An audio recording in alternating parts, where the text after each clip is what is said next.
Lalo pang umiinit ang sagutan ni na Vice President Sara Duterte laban kina Senator Risa Ontiveros at Congresswoman Franz Castro. Nag-ugat ang patutsadahan sa pagbusisi ni na Ontiveros at Castro sa ginastos na 125 million pesos na confidential funds ni VP Sara kahit wala naman yan sa 2022 budget ng Office of the Vice President.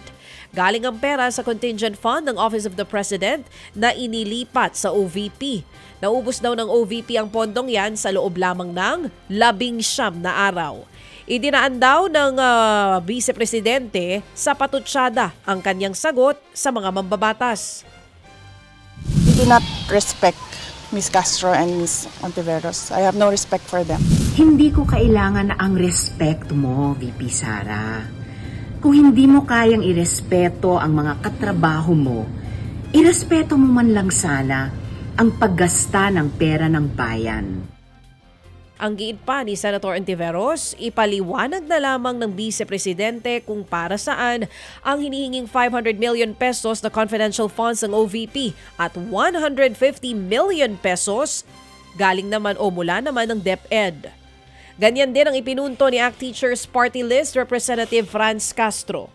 Bukod sa confidential funds, pinuna rin ng kongresista ang nasa 2 milyong estudyanteng hindi nakapag-enroll ngayong school year. Agad namang bumuelta si VP Sara na tumatayo ring Education Secretary.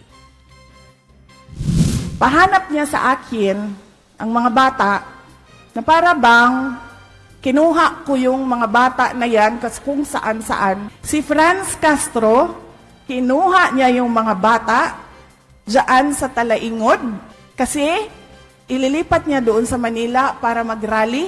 Siya yung may kidnapping. Siya yung may human trafficking. Itong trump-up cases na child abuse. So funny talaga. So nakakatawa talaga. Wag siyang mamersonal kasi ang sinatanong ko lang naman saan niya ba dinala yung confidential fund. Ted Filon at DJ Chacha. Ngayon, nasa Radyo 5, 92.3 News FM. Monday to Friday, 6 to 10 a.m.